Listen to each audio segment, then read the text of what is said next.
तिसरं पुण्यस्मरण वैकुंठवासी लक्ष्मीबाई खिलारे आणि देवभाऊ खिलारे यांच्या तृतीय पुण्यस्मरणानिमित्त आजचा हा कार्यक्रम. दरवर्षी हा कार्यक्रम भजन प्रवचन महाप्रसाद अशी सेवा घडते. उत्कृष्ट असं कीर्तन आता सूर्यवंशी महाराजांनी माऊलींच्या अभंगावरती अतिशय सुंदर विवेचन या ठिकाणी झालं. देखीला देखीला गे माये योगियांचा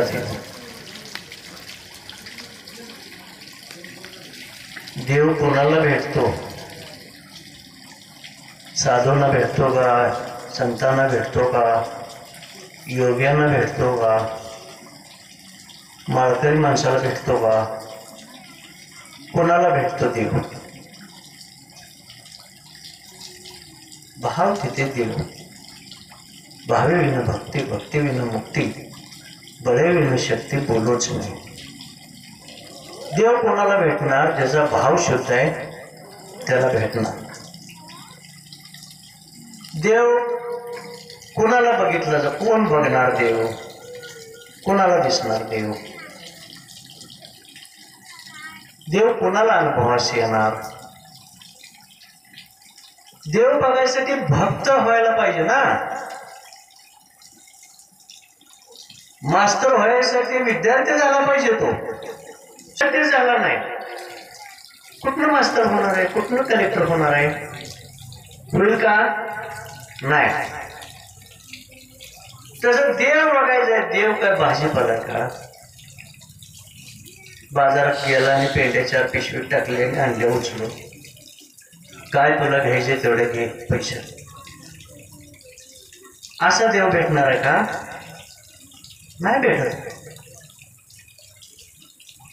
मग देव बघायसाठी काय? भक्त व्हायला लागतं. भक्त होण्यासाठी काय करावं लागतं? माणसाच्या जन्माला यायला लागतं.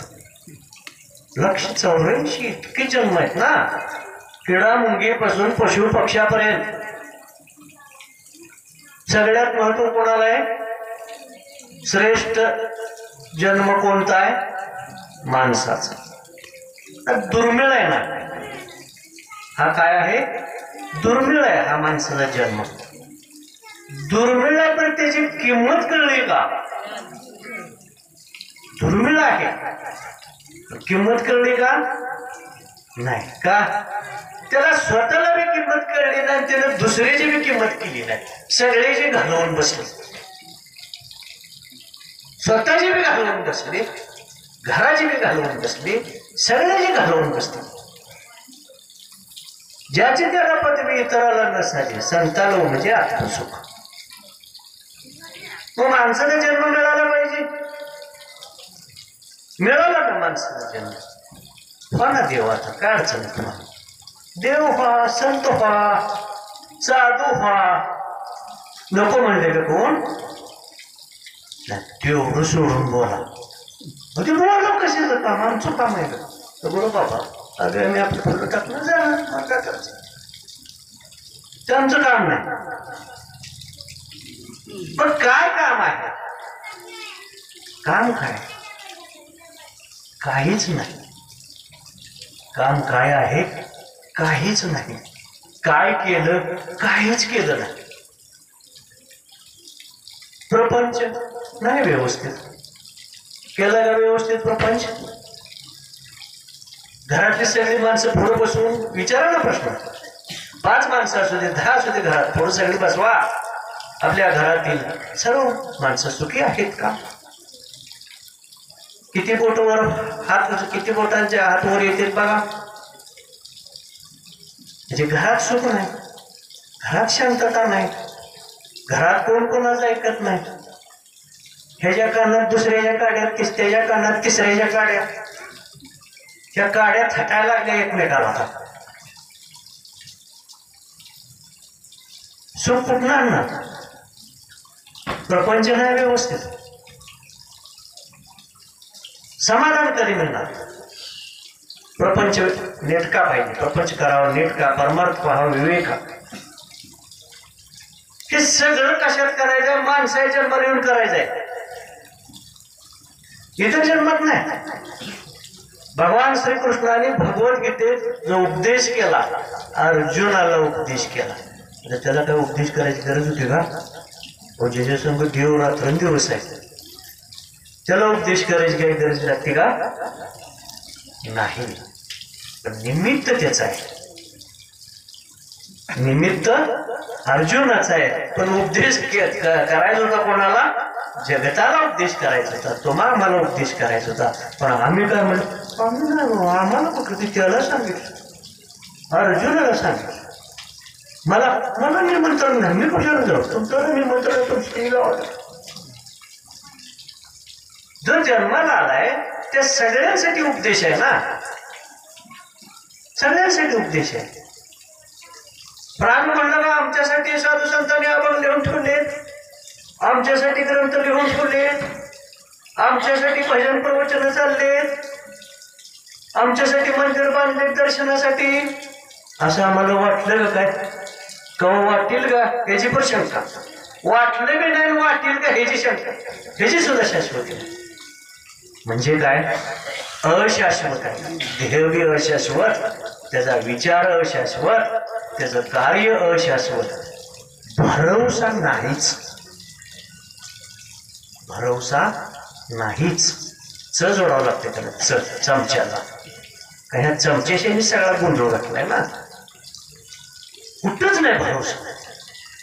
प्रपंचात भरोसा नाही, परमार्थात भरोसा नाही, राजकारणात भरोसा नाही, जगतामध्ये भरोसा राहिला नाही. कोणी कोणाचा विश्वास कोणावर नाही. अशी ठाम कुठं जागा आहे का तिथं घट म्हणून करून धरूया बाबा, ही घट आहे. पोकाळ भाज्या, सगळा पोकाळ भाज्या. धराव तर धरायच्या आधीच मोडते. धरायचं कसं? हा, ते दृढता असल्याशिवाय भक्ती होत नाही. भगवंताचे चरण दृढ असल्याशिवाय करता येत नाही. मग जन्म माणसाला मिळालाय, मग काय भक्त झाले का सगळे? जेवढं असा काय कायदा कानून केला कसा? भारतामध्ये असं कानून करून ठेवलं का? जो जन्माला आलेला आहे तो भक्त झाला पाहिजे, नाही तर त्याला रेशन मिळणार नाही.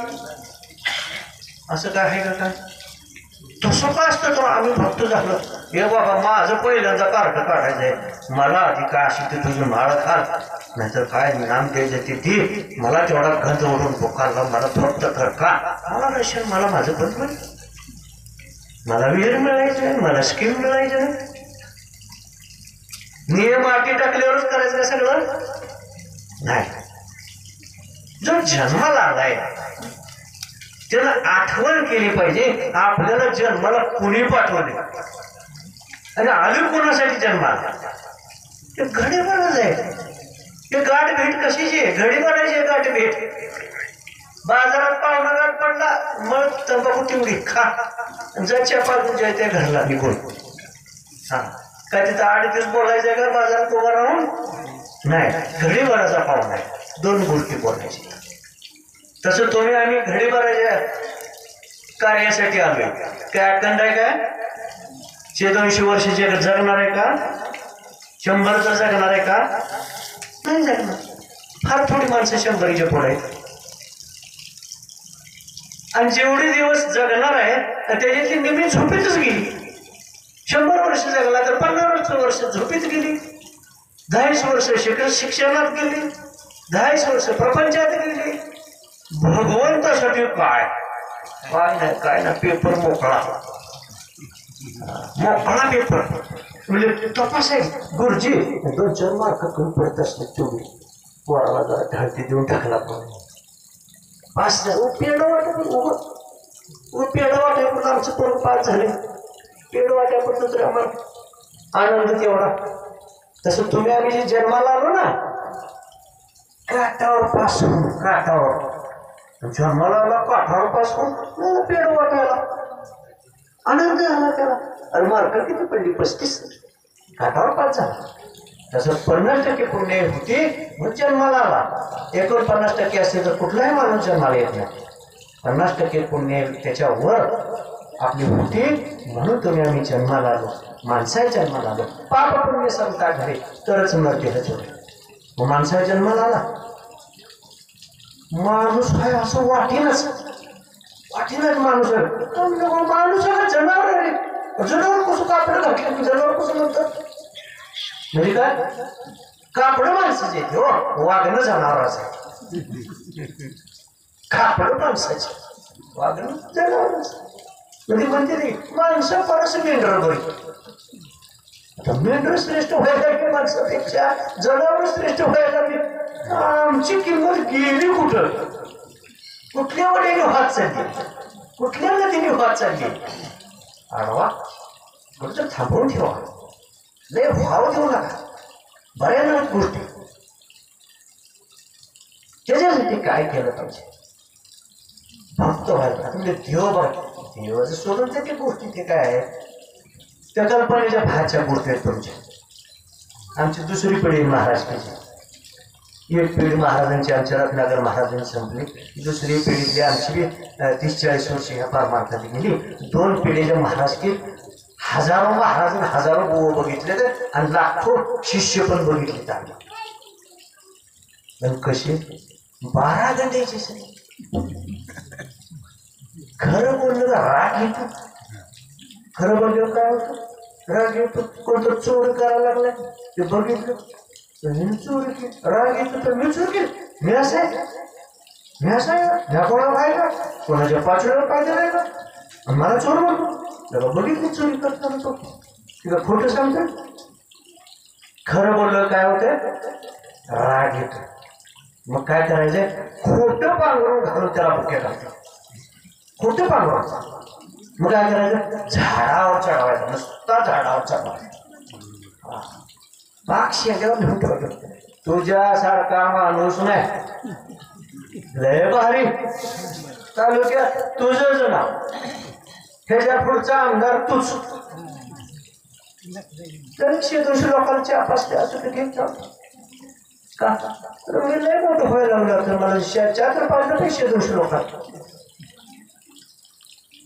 आमदार एका तालुक्यात झाला. खासदार 5-6 तालुक्यात झाला. मुख्यमंत्री एका राज्याचा झाला. पंतप्रधान एका देशाचा झाला. तर बाहेरच्या देशाचा तर नाही. अरे या जगाचा मालक परमात्मा परमेश्वर. आणि असली जग किती येते अनंत ब्रह्मांड एक नाही 2 नाही अनंत ब्रह्मांडाचा ते मालक. त्याच्या जवळचा याला चिठ्ठी चोपदार तर जवळ येऊ देतील का. तिथं मुख्यमंत्र्याला प्रधानमंत्र्याला पंतप्रधानाला जर भेटायचं म्हटलं सहजासहजी भेटता येत नाही. अगोदर सगळ्या चौकशा करून ते चिठ्ठ्या नंबर लावून मग त्यांनी परवानगी दिली तर भेटावं लागणार. इतकी सिक्युरिटी. आणि जगाला मालक परमात्मा परमेश्वर त्याला बघायचं होईल सोप्या गोष्टी तितक्या. पण तो सुद्धा दिसू शकेल कृपा करू शकेल त्याच्या जवळ सुद्धा जाता येईल असा देते साध्य करिता सायास तुका म्हणे. अशी काय गोष्ट नाही. पण त्याच्यासाठी काय करावं लागतो अट्टहास करावा लागतो. याच्यासाठी केला होता अट्टहास शेवटचा दिस गोड व्हावा. ह्यांचीच का पुण्यतिथी व्हायला लागली लक्ष्मीबाईंची. बाकीच्या बाया हजारो बाया स्वर्ग वैकुंठाला गेले असतील की त्यांच्या नावावर कुठं प्रसाद शिजला का. त्यांच्या नावावर कुठं भजन कीर्तन झालं का नाही. भाग्यवंता घरी भजन पूजन. मग त्यांचे पुण्यतिथी साजरे व्हायला लागली कशामुळं कशासाठी एक वेद पोटासाठी. कशासाठी प्रपंच करायचा आहे रात्रंदिवस कशासाठी तळमळ करायचे इथं पोटाचं खळग भरायसाठी तरी भरत नाही. पाहुण्याला मागतेच भावकीला मागतेच मित्राला मागतेच. बँका महाराष्ट्रातल्या भारतातल्या संपल्या, उतार संपलं, लिहायला जागा पुरीना त्या उतार्यावर. काय जण आता बाहेरच्या देशात चालले ते आम्हाला काय देतात कर्ज, ते म्हणजे बघा तुझ्या बाईकडे आळी करून आणली का तुझं तिकडंच भरले तसं उतार करून तिकडं. ही आपली किंमत, ही आपली श्रीमंती. हा चटणी भाकर खावा ताट माने असा खोटला नाही पाहिजे माणूस, कोण आडवाला भान देत गेलं पाहिजे असा एक सरबाजू नाही चालत कपची बसा चालत असं धरायला पाहिजे. हाय का काय गोष्टी काय ते म्हणतो खाली घालून सोड काय कोणाची चोरी केली नाही. स्वच्छ वागणं जगा, चांगलं कष्ट करून खावा, कोणाच्या बापाची भीती कष्ट करून मिळवायला प्रपंच, ज्ञान मिळवायला कोणाची अडचण आहे, ज्ञान सांगायला कोणाची अडचण आहे, ज्ञान ऐकायला कोणाची अडचण आहे.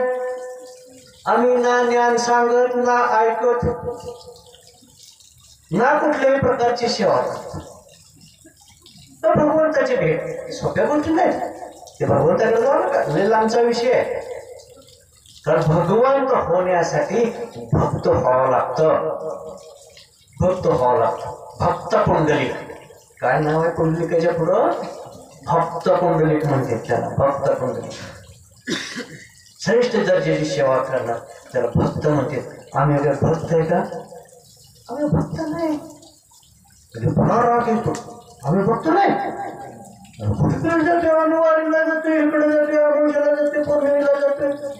किती देव देव देव देव हे आज ह्या देवाला जाते, देवाला किती देव करतोय. आणि देव बी ठेवत नाही, देवऋषी बी ठेवत नाही, महाराज नको बी ठेवत नाही, आणि पंचायतवाली बी ठेवत नाही. सगळ्याकडे माझं कसं कसं जायचं का सेवा करायला जातं कोण? माझे 1 लाखाच्या वर शिष्य आहेत. किती? 1 लाखाच्या वर. महाराष्ट्रात बी, महाराष्ट्रात बाहेर बी, बाहेरच्या राज्यात सुद्धा. त्या लाखातला माझ्याकडे एखादा तर सेवा करण्यासाठी यावं. महाराज मला ज्ञान सांगा, महाराज मला देव भेटवा, मला देव भेटला पाहिजे, माझं उद्धार झाला पाहिजे, मला कल्याण झालं पाहिजे माझं. हा ह्याच्यासाठी सांगा मला काय असतं तर सेवा मी करतो. असा लाखात एखादा जर भेटावं नाही भेटला कोण. आज आले तर कोण भेटला नाही, उद्या भेटेल तेव्हा तुम्हाला सांगू आम्ही. पुढच्या पुणे तिथे झाल्यावर एक जण भेटला बाबा म्हणून. जे आले ते कशासाठी? मला हे पाहिजे, मला ते पाहिजे. शिष्य व्हायच्या आधी हातभर यादी त्याची लांब लचक यादी असते. एवढं सगळं करा मग आम्ही तुमचं शिष्य होतो. माळ घाला, नगर घ्या, करायचे बघा कोणापाशी एवढं करायला लागते. एवढं करावं लागतं. काम करायच्या आधी दम द्यायचा असं कुठं होतं का? कामच नाही, काम करायच्या आधी दाम द्या असं नाही होत. माझा मार्ग काय करायचा? त्याला मार्गाला तर लावायचंय. ते तर म्हणते माझं काम करा. आता काम हे तर पुण्य शिल्लक नाही, त्याचं काम करायचं कसं? उचल द्यायची, उचल. कामावर उचल देत नाही. गव्हाळ आणायच्या आधीच त्याला 1000, 2000, 5000 उचल देते. पुन्हा मग काय असेल की बाबा तुला बाजार हाताला थोडं थोडं तसं त्याला करायचं. असंच बाबा तुला थोडी उचल देऊ म्हणजे काय? तुझे 5-25 काम असते, एखादं काम करू आपण, थोडी उचल देऊ. लागणार त्याला कामाला लाग, तिथनं पुढं सेवा कर. मग ते लय अति हुशार असते, अति हुशार. अति महत्वाचं काम तेवढं करून घेतं आणि जसं काम झालं तसं घर काढतात. महाराज मठावून ते घरात बस बसत तिथे निवांत. पुन्हा केव्हा येणार? पुन्हा दुसरं काम त्याचं ज्यावेळी नडील तेव्हा यायचं. महाराज आम्ही तुमचे शिष्य, अहो तुमची सेवा करतो. येळ मिळत नाही हो, येळ येत नाही आम्हाला. कामं झालेली माणसं आम्ही, येळ मिळत नाही. सगळीकडे हुशार आहे, सगळीकडं. कोर्ट कचेऱ्यात हुशाऱ्या करतोय, प्रपंचात हुशाऱ्या करतोय, गावात हुशाऱ्या, सगळीकडे हुशारीचं काम करतो. हे हुशारी आहे बाबा चालू. हा देव कोणाच्या मागे राहणार? देव सत्याला लगेच आहे. कोणाच्या मागे राहणार? सत्य असेल त्याच्या पाठीशी राहणार. सत्य सोडू नका. सत्य सोडलं का सगळं सुटलं, सगळं सुटलं. काय हाती लागणार ना? सत्याला सोडू नका. देव हा सत्याला विसा, गुरु हा सत्याला विसा, गुरु हा साधकाची माय. आणि म्हणून भक्त व्हायला लागते. भक्त व्हायला कोण तयार नाही. कारण भक्ताच्या ठिकाणी जे गुण असायला लागतात भक्ती करण्याचे, ते गुण त्याच्यात नसतात. मग त्याला सहजासहजी काय होईल का तेवढं आवडतं, सहज काय प्राप्ती होईल का तेवढं आवडतं, लय मोठं साधन करू वाटत नाही. आणि म्हणून तुमचे आमचे हजारो जन्म झालेले, काय ह्या एवढे एका जन्माला आला का नाही, असे कितीतरी जन्म तुमचे आमचे झालेले, पण ते आठवत नसते आपल्याला. ते आठवत नसते कुठल्या गावाला जन्म झाला, कोणत्या घरी जन्म झाला, आठवत नसतोय. पण तुमची साधना वाढली तर ते सुद्धा सगळं आठवू शकते, सगळ्या गोष्टीचं ज्ञान मिळू शकते. आणि म्हणून भक्ती केलेली वाया जात नाही. काळ इतका वाईट येत चाललाय, इतका वाईट येत चाललाय की ह्या कलियुगाचं वर्णन पुढे जाऊन असं केले की ज्यावेळी टोकाला पोचलेलं असेल ना कलियुग, म्हणजे शेवट, कलियुगाचा शेवट कसा असणार आहे ते खूप विचित्र लिहिलेलं आहे त्याच्यामध्ये. आणि काय सांगितलेलं आहे, साधू संतांच्या घरी सुद्धा भजन पूजन होईल ग नाही ह्याची शाश्वती नाही. ही कलियुगाच्या अंताच्या वेळच्या गोष्टी. बाकीच्या जर देव बंद पडलं ते अंधारातच, त्याचा विषय नाही, कुठं सुद्धा नाही. पूर्वी जुनी माणसाची म्हातारी माणसं आहेत ना, मागच्या 1-2 पिढ्याखालची, ती म्हणत होती एक वाक्य तुम्हाला आठवत असेल, 12 कोसावर दिवा दिसेल, असे एक वाक्य बोलत होते. 12 कोसावर दिवा दिसेल म्हणजे इथे एक माणूस गाठ पडला का, त्याच्या पुण्यवान माणूस जर इथं गाठ पडला तर इथून 12 कोसावर दुसरा माणूस कुठं गाठ पडेल, 12 कोसानंतर. म्हणजे इतकं दुर्मिळ हे पुण्यवान माणसं. बाकीची मोकळं थटायला कितीच राहील, काय करायचं, त्याला नको म्हणजे तर दिवस उभा दारात येते, ज्याचं तोंड बघू वाटत नाही ते दिवस उभा दारात येते. आणि काय करते, बस काम दुसरं त्याचा उद्योग, त्याचं काम मिळालं आणून गावा सोडणार संध्याकाळी 9-10च्या पुढं. बाकीचे झोपलेले असणार, जेवणाची वाट कोण घरात बघत नाही का, जेवायला कोण माणसं जेवायचे, 9-10 वाजता घरावर कोण येत नाही, मग पाठीखाली झाकून ठेवते. अनेकांची ताटं जेवणाची अशी पाठीखाली डालीखाली झाकून ठेवलेली असतात. मग 11ला येऊ दे नाही 12ला येऊ दे, ती बोनं उघडली होती, ती पाठी उघडून तेच बोनं घ्यायचं खायला बसायचं. कवा झोपायचं तेव्हा झोपायचं, कवा उठेल झोपेत उठलं, कवा जाऊ वाटेल तेव्हा जायचं. ह्याला प्रपंच म्हणतात. लागेले वळण इंद्रिय सकळ, इंद्रियाला चांगली वळण लावा. प्रपंच करायचंय, तरुणपणात प्रपंच होणार आहे ना, ते म्हातारपणात प्रपंच होणार ना.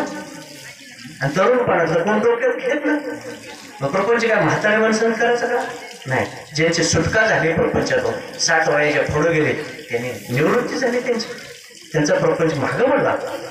त्यांनी पुन्हा प्रपंचात डोकावायचं नाही. पण का डोकावते, इलाज नाही, ते करतच नाही, त्याचा काय करायचं बंद पडण्या विचार आपण तोडतो. म्हणून असं न करता सगळ्यांनी शरीर आपल्याला भगवंतांनी दिले, चांगलं शरीर सांभाळा. शरीर चांगलं सांभाळलं तर प्रपंच चांगला होईल, परमार्थ चांगला होईल, सगळं काय करता येते. पण शरीर चांगलं असलं तर, शरीर हे मोठं धन आहे. बाकीच्या बँकेत 1 रुपया नसू शिल्लक, पण शरीर चांगलं पाहिजे. कारण त्या शरीराच्या जोरावर अनेक वर्ष प्रपंच चांगला करता येईल, अनेक वर्ष परमार्थ चांगला करता येईल. म्हणून शरीराला खूप महत्व आहे. आणि म्हणून महत्वाच्या ज्या गोष्टी त्याचं वळण लावून घ्यायचं. पण आपल्याला कसं आहे, गरज वाटली तर आपण त्या गोष्टी करतो. खूप आजारी पडल्यावरच औषध गोळ्या चालू झालेल्या, त्यातनं पुढे डोक्यात घेतो माझं शरीर बाद व्हायला लागले, आता शरीराची काळजी घेतली पाहिजे. बाद व्हायच्या आधी तो डोक्यात घेत नाही, बाद झाल्यावर त्याला उपचाराचा विचारात घेतोय. म्हणजे खड्डा समोर दिसतोय, पडणार आहे लक्षात येते, तरी उडी हाणायला बघतोय, पडणार आहे ते तर लागणार आहे. म्हणून डोळसपणानं जागृत होऊन या पुढच्या काळात वाटचाल करा. प्रपंच बी सोपी गोष्ट नाही आणि परमार्थ बी सोपी गोष्ट नाही, कोणचीच गोष्ट सोपी नाही. साधं शरीर सांभाळायची सुद्धा गोष्ट सोपी राहिली नाही. शरीराचं माथरं झाले, काय चाळण झाली शरीराची, कोणता गोळ्या खातील एक जण, त्या गोळ्याला पैसे इतकं घालवायची काय गरज आहे का? काय साध्या गोष्टी आहेत. चांगला आहार घ्या, विश्रांती घ्या, कामधंदा करा, आपल्याला पेलवते तेवढं करा, काहीच अडचण नाही. तर सगळ्या गोष्टीकडे दुर्लक्ष आपण करतो. आणि म्हणून मला किती वर्ष जगायचं आहे, मी काय करायचं आहे, माझा बायोडेटा मी तयार करा ना, आपली दैनंदिनी आपण तयार करा. मी महाराज आहे, मग मला लाखो रुपये येते, लाखो शिष्य आहेत, सगळ्या गोष्टी आहेत, पण माझं शरीर सांभाळायची माझी जबाबदारी आहे. ते म्हणणार महाराज तुम्हाला काय पाहिजे ते आणून देऊ आम्ही. ते तुम्ही काय करायचं, तुमचं शरीर कसं सांभाळायचं तुम्ही ठरवा. विश्रांती घ्यायची का नाही, किंवा कसं सांभाळायचं शरीर, कधी उठायचं, कधी जेवण करायचं, तुमचं तुम्ही काळजी घेतली पाहिजे. ज्याची त्याची काळजी ज्याच त्याने घेतली पाहिजे. आणि म्हणून करता इथून पुढे अडचणीचा काळ आहे. आणि म्हणून जागृत व्हा. एक एक रुपयासाठी टकोरी घासावं लागते.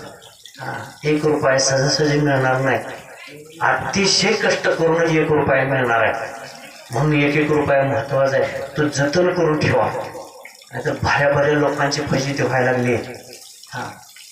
म्हणून प्रपंच चांगला करा, कष्ट करा, कामधंदा करा, मिळालेला पैसा जपून ठेवा. आणि तो अडचणीच्या वेळेला आपल्याला उपयोगी येणार आहे. काळजी हा प्रकार संपलाय, टोटल काळजी हा प्रकार संपलाय. कुणाला चिंता म्हणून काय राहिली नाही. नवरा बायको असली तर त्यामुळे नवऱ्याला चिंता आहे, बायकोला कसलीच चिंता नाही. काही ठिकाणी बायकोनं ते सगळ्या प्रपंचाची चिंता आहे, भार वाहते, नवऱ्यानं कसलंच डोक्यात घ्यायचं नाही. काही ठिकाणी आई वडील चिंता करतायत, मुलं कसली चिंता करत नाहीत. काही ठिकाणी मुलं चांगली आहेत, व्यवस्थित आहेत, बाप काय दमच खात नाही, ते सर्व उद्योग काय तर कोण म्हणजे कोणाची तरी डोके आहे. असं सगळं काही व्यवस्थित आहे, असा पाडाच कुठं वाचायला मिळत नाही. काय तर कुठं काय तर घाणा खायचं. ते घाणा कशाला घालायचा, आपण घाणा घालायची काय गरज नाही. आपल्या हातात जेवढ्या गोष्टी आहेत तेवढ्या चांगल्या करा. आणि सगळ्यात महत्वाची गोष्ट प्रेम. ते प्रेम संपू देऊ नका. हे दुर्मिळ गोष्ट देतील, लाखो रुपये कोणी देतील, कोट्यवधी रुपये देतील, प्रेम हे गोष्ट मिळणार नाही. एक तांब्यावर पाणी आणि प्रेम हे गोष्ट मिळू शकणार जगामध्ये. बाकीचं काय मिळेल, त्याच्या स्वार्थासाठी ते काय देऊ शकेल, त्याच्या स्वार्थासाठी ते काय करू शकेल, पण प्रेम सहज मिळणार नाही. म्हणून प्रेम जपलं पाहिजे. एकमेकाला आपण प्रेम केलं पाहिजे, एकमेकाबद्दलचे जाणीव ठेवली पाहिजे. आणि जर आता जाणीव हा प्रकार संपत चालला, सगळं संपत चालला. जाणीव नाही त्याला. तुम्ही काय बाहेर झाली, डोकी सगळी बाहेर झाली. अडचण काहीच नाही. 10-15 एकर शेती आहे, बागायत आहे, एकटा मुलगा आहे, पाणी निघत नाही, पैसे भरपूर आहेत. आता काय अडचण आहे, काहीच अडचण आहे. ते पोरानं करायचंय, पिकवायचंय, खायचंय, किती लागेल एवढं त्याला मिळवू शकतोय, उत्पन्न कितीही काढू शकतोय. ते पोरगा म्हणजे त्याचं टकोरच बंद पडतो. ते त्याच्या टकोऱ्याला झालं काय त्याच्या टकोऱ्यात आहे नेमकं, असला कसला विचार आहे की कसली रुपयाची चिंता नसताना सुद्धा त्याची डोकी हँग झाली, त्याची डोकी चालली नाही. पुन्हा त्याला गोळ्या, काही ठिकाणी गोळ्या चालू करावं लागले, काही जणाला त्या मानसोपचार तज्ञाकडून ही पाळी यायला लागलेली. इतकं मात्र अडचण असणारी ती परिस्थिती ना अडचण नसणारी ती परिस्थिती. म्हणजे सुख आहे पण त्या सुखाचा उपभोग घेता येणार. शरीर दिले, त्या शरीराचा उपभोग घेता येणार. आणि मग मिळून तर काय उपयोग आहे. आणि म्हणून भगवंताने जे आम्हाला दिलेलं आहे, काय दिले, शरीर दिलेलं आहे, प्रपंच आपला दिलेलं आहे. काय प्रपंचात काय 2 गोष्टी दिल्या असतील त्याच्यात समाधान, आपण समाधान मानायचं. कितीही मिळालं तर समाधान राहील अशी काही गोष्ट नाही. जे मिळालंय, जे प्राप्त आहे त्याच्यात समाधान माना. पण हे समाधान कधी मिळणार, तुम्ही दिलेलं आहे ते भगवंताने दिले. सगळ्यात मोठा घोटाळा जर कुठला असेल ना, आम्ही आठवण ठेवायला तयार नाही, आई वडिलांची आठवण ठेवायला तयार नाही, गुरुची आठवण ठेवायला तयार नाही, भगवंताची आठवण ठेवायला तयार नाही, ज्यानं उपकार केले त्याची आठवण ठेवायला तयार नाही. ज्या दिवशी तुम्ही आठवण विसरला, ज्या दिवशी तुम्हाला आठवण झाली नाही, ज्या दिवशी त्या माणसाचा विसर पडला, त्या दिवशी तुमचं जीवन व्यर्थ समजायचं, उपयोग नाही काय. म्हणून हे आठवण सतत पाहिजे. तसं भगवंताची आठवण, भक्त कोणाला म्हणणार, त्याला भगवंताची आठवण सतत व्हायला पाहिजे. हा, उठा जागे फारे आता, स्मरण करा पंढरीनाथा. त्याला स्मरण कशाचं पाहिजे? भगवंताचं स्मरण पाहिजे. बाकी सगळ्या गोष्टीचं स्मरण होते, सगळ्या गोष्टी आठवते, भगवंत आठवत नाही का? आम्हाला काय करत आहे? आम्ही केलंय तेवढं काय देवान दिले ना? देवान दिले आम्ही केल्यामुळे झालं, मी फार कष्ट केल्यामुळे झालं. बरं असू दे. एकदा तिनं अंग काढून घेतलं असं ती लय म्हणायला लागला, ती बी लय चतुर. आता आपण कसं तुमच्यापेक्षा मी हुशार, तर माझ्यापेक्षा ते लय हुशार, ते म्हणते ही लय हुशारी करायला लागले डोंगरगावात जाऊन. बरं पुन्हा अंग काढून घेऊ, बघ कशी हुशारी करतोय. मग त्याने ते काढून घेतलं, त्यांचं टाकलं कळलं होतं. ते कळसूत्रीची भावली कशी तसं त्याने ते दूर वडली का नाचती भावली, तसं भगवंताच्या इशाऱ्यावर सगळं जग चालतंय. आणि त्यांच्या चैतन्यावर, त्यांच्या शक्तीवर तुम्ही आम्ही सगळं कार्य करतोय. आणि त्यालाच जर विसरला तर काही चालणार नाही. मग ते सुद्धा एक दिवशी अंग काढून घेतोय, शक्ती काढून घेतोय. आता बघ म्हणते, तुला पटांगणात मोकळा सोडलाय, किती लढायचा तेवढा लढ. पुन्हा कुठला तो आता माझं होतं तेव्हा गेलं की